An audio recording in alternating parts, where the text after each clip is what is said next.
The most obvious you are not the father moments on paternity court. My relatives told my ex that he was the father. You told Mr. Lewis that he was, but did you tell your ex that he was as well? No, I didn't. Take me off child support, baby. This is not a joke. It's nothing to dance about. It's nothing to laugh about. Now you should be ashamed of yourself, not sitting around dancing. In this episode of Who is Obviously the Father or Not the Father in Paternity Court, Miss Smith appears in court uncertain about her 4-month-old son's paternity due to a miscalculation during her pregnancy. Her ex-boyfriend and her fiancé, Mr. Booker, are the potential fathers. However, doubts and detective work have left Mr. Booker questioning the evidence. Miss Smith, you are here in court today because you claim a miscalculation during your pregnancy has left you unsure about the paternity of your 4-month-old son, Lamontre. Now today you hope to determine whether your ex-boyfriend or the defendant, Mr. Booker, fathered your child. Yes, sir. Mr. Booker hilariously admits to having morning conversations with Miss Smith, where he sometimes can't decipher what's being said. However, confusion arises due to a miscalculation during Miss Smith's pregnancy, leading her to believe her ex-boyfriend could be the father. She sought medical advice from 3 different doctors, adding to the suspense of this gripping paternity case. Talk to me about this miscalculation. I went to 3 different doctors and they told me, well, yeah, you're about 8 or 9 weeks pregnant, and they did it by the chart. So that led back to my ex. And then that next week I went and I got a blood test done, and they said that just about the same thing, 8 or 9 weeks, and my due date was April 9th. Miss Smith reveals a baffling mix-up during her pregnancy, with different doctors providing conflicting due dates, one corresponding with the time with Mr. Booker. The suspense intensifies. The ultrasound adds to the confusion, leaving the court and audience on the edge of their seats. The uncertainty surrounding the due dates adds an unexpected twist to this enthralling paternity case. So this is where it gets confusing. I was stating that me and Mr. Booker had sex August on the 14th. And then that's when I went to the doctor again on the 24th, and they gave me a date of May 13th. And at that time, I'm like, that corresponds with the time me and him started having sex. In this riveting episode, Dr. Gator sheds light on the perplexing situation of conflicting due dates. Miss Smith's irregular menstrual cycle caused a discrepancy in the estimated due dates, leading to confusion in determining the father. With expert testimony, the court delves deeper into the complexities of pregnancy calculations, keeping the audience at the edge of their seats. Have you reviewed the paperwork we submitted to you, and how can that happen, and why does that happen? It actually happens more often than you would think. At Miss Smith's first visit, she basically was given a potential due date of April the 9th, and that was based off of her last menstrual period of July the 3rd. During this emotional exchange, Miss Smith reveals her conversation with Mr. Booker about the possible paternity, and he expressed both excitement and sadness at the prospect of being a father.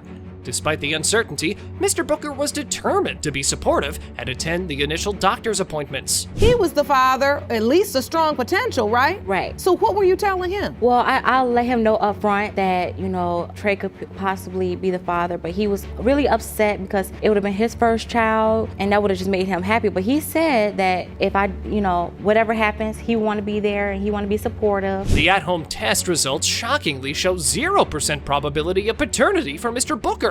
Miss Smith, on the other hand, questions the accuracy of the test, considering her son was born prematurely and the nurse advised against it. Both parents expressed their love and concern for the child's well-being, emphasizing the importance of knowing the truth. It says probability of paternity 0%. What did you think then? That's still my baby. You did? Yes, ma'am.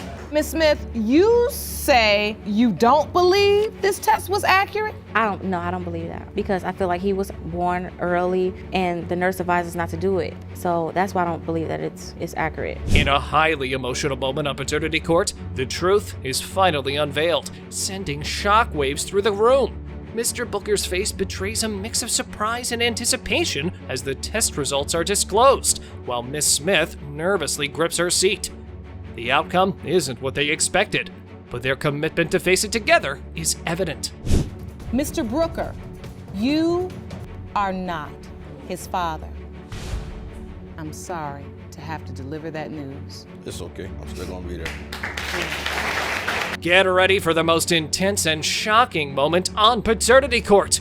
Miss Adams urgently presents her son, Mr. Adams, via satellite from Flint, Michigan, where he faces potential arrest for child support issues. They aim to prove he's not the father of the defendant's 3-year-old son to keep him out of jail. Ms. Williams, you say Mr. Adams is indeed your baby's biological father, and you argue his legal issues are his own fault because he never stepped up for his son. Yes, Your Honor. As tensions rise in the courtroom, the truth unfolds about Miss Adams' pregnancy and her ex-boyfriend's involvement. The paternity test results are in, and the moment of truth approaches. Will it confirm Mr. Adams as the father, or shatter his hopes of proving otherwise? Brace yourself for the answer of if or if not he's the father. Pregnant. I didn't mention him about the baby until I found out it wasn't my ex. When you got pregnant, you didn't even include Mr. Adams in this equation. No, I didn't. You thought it was your ex's. And Yes, your ex yes, I said, did. well, it's mine too, and you all went through this whole process, but then you Yes. had a test, it was not your ex's. So immediately then you said it was Mr. Adams. Yes. As the tension rises, Miss Williams denies ever telling Miss Adams that Mr. Adams was not the father. However, as they dig deeper into the timeline, doubts emerge. Judge Lake highlights the complexities of the situation, leaving Miss Adams doubtful. The courtroom is on edge as the truth continues to unfold. It was my ex at the time because I was still messing with my ex. That's what the agreement was between me and my ex at the time. So you said it's not his, Yes. but you understand why this could make her doubtful. Yes, I do. Witnessing the courtroom drama unfold, Miss Williams takes a stand to better herself for the child, earning applause from the audience. However, Miss Adams doubts her intentions as conflicting statements emerge about the paternity. Miss Williams claims it was just a possibility, but Mr. Adams firmly believes she previously said the baby wasn't his. Was it your understanding that you may be the father or that you were the father? Your Honor, after she had her ex-boyfriend tested, she basically was trying to come at me like I was the father. That's a lie. I said possibility. She said it was a strong possibility. You didn't believe that? No. Mr. Adams reveals that he was declared the father by default and placed on child support without a DNA test. Miss Adams claims she made the claims, but Miss Williams denies knowledge of the test. As evidence is shown, tensions escalate and the arrears pile up. The court must uncover the truth to resolve this contentious situation. At the beginning of this year, I started receiving paperwork telling me that I had to make payments of $99 per month for a child that I haven't even been tested for yet. They said she were in default. She never appeared and she left I'm not about to keep town. going through this with you. I told you I didn't I know have nothing about papers right here, Your Honor. I didn't Show know me the nothing about paperwork. that. In the case of Adams v. Williams, the moment of truth has arrived. The question of whether Mr. Adams is the father of 3-year-old John Jones looms over everyone. The tension is palpable as the verdict is about to be revealed. Will he be responsible enough if it turns out that he is the father? Mr. Adams is not the father. Take me off child support, baby. You done come to the wrong courtroom clowning. This is not a joke. It's nothing to dance about. It's nothing to laugh about. Now, you should be ashamed of yourself, not sitting around dancing. The most shocking moment on paternity court where it's obvious who is not the father. Miss Curtis confronts her mother, Miss Hall, in court, alleging that she kept the truth about her biological father hidden for 14 years. A potential father is present, but the truth remains uncertain.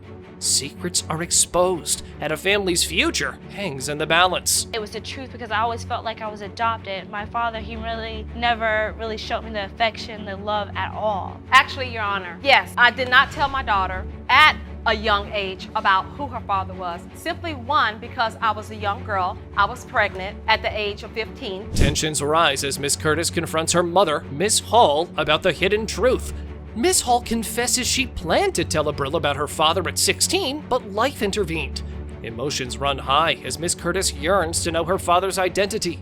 Will the truth finally be unveiled, or will this family's secret continue to keep them apart? The time that I set forth for her was at the age of 16. At But the age of 16, I was the one who took care of you, raised you. you raised me, but I didn't have a father. Did not matter whether you had a father or not, because I was the mother. I was the one that was supporting you, keeping a roof over your head, and making sure that you went to school and you got the education that you needed. Miss Curtis tearfully expresses her heartbreak of missing the father-daughter dance, while Judge Lake emphasizes its significance. the truth behind her father figure unravels as Miss Hall's guilt surfaces.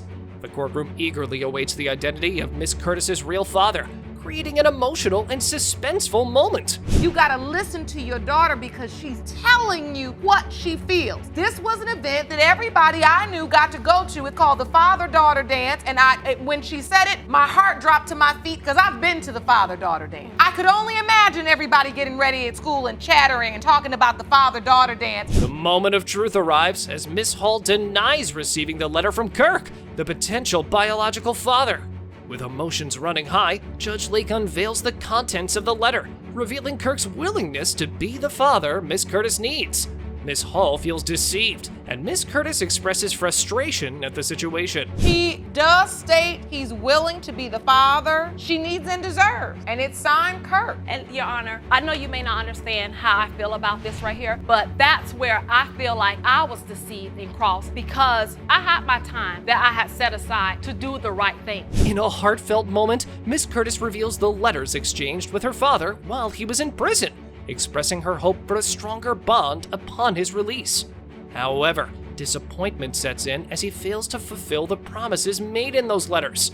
The tension escalates as the audience sympathizes with Miss Curtis, eagerly waiting for the truth to unfold. You got a letter from him. Yes. He wanted to know little things about me so he can get to know me through the letters. He promised me when he come home, he'll do things for me that he's never done. When he got home, he didn't do none of that, and he still haven't done none of that. I was trying to help him get out of the halfway house so he can come home and spend time with me. In an electrifying moment, the court reveals Miss Curtis's father, leaving the audience in suspense. The heartfelt emotions and applause fill the room as the truth unfolds. Tears of joy and laughter embrace this newfound revelation, while the significance of truth is highlighted by Judge Lake. Mr. Whitaker, you are her father.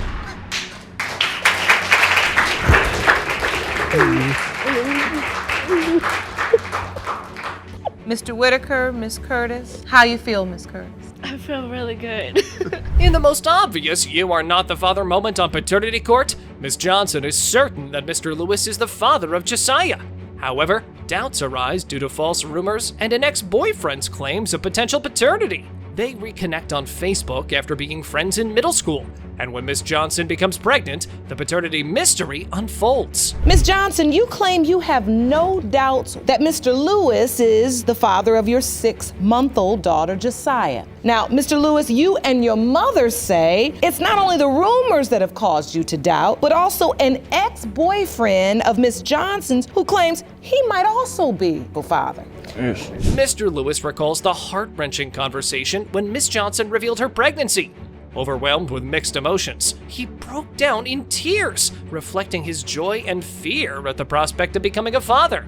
The weight of responsibility and uncertainty consumed him, yet he remained determined to face this life-altering situation with courage and love. She called me and told me that she was pregnant, and she told me, and I was like, so how do you know you're pregnant? And she said that she took the test, and I was like, okay. So when your son came home and you talked to him about it, how did you feel? He said, Mom, there's something I need to tell you. And I was like, well, what is it? And he said, you know, Miss Johnson's pregnant. She said, I'm the father. Amidst family turmoil and external doubts, Miss Johnson bravely stood by her belief in Mr. Lewis as the father. Despite negative influences, she kept reassuring him of the truth. However, during the pregnancy, their journey was bumpy, with heated confrontations from Mr. Lewis and his mother.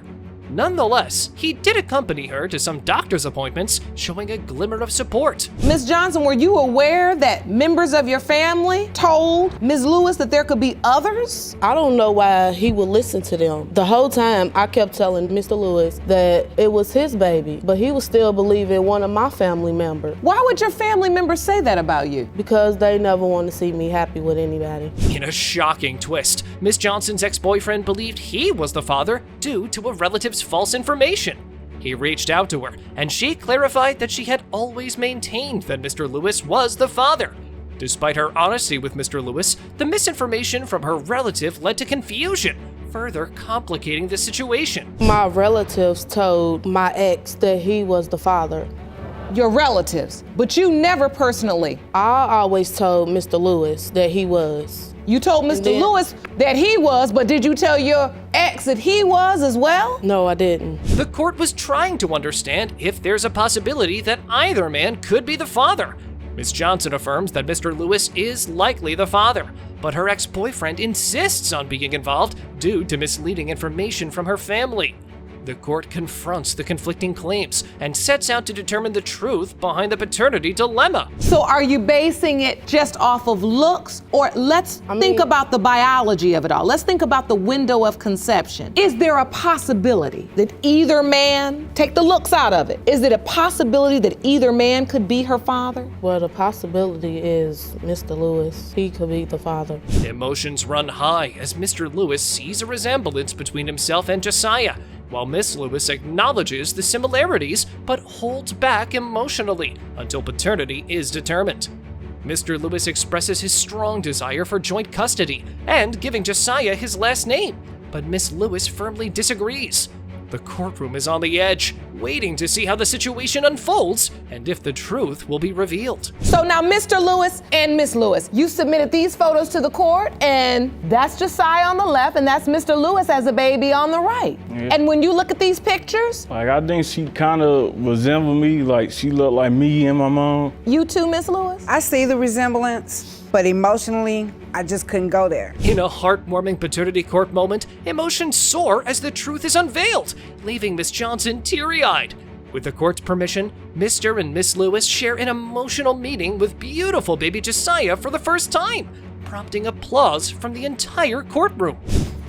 Mr. Lewis, you are Josiah's father. Can I see my daughter? How you feel, Miss Johnson? I feel good. Feel vindicated? I feel sad Why? because he haven't seen his daughter.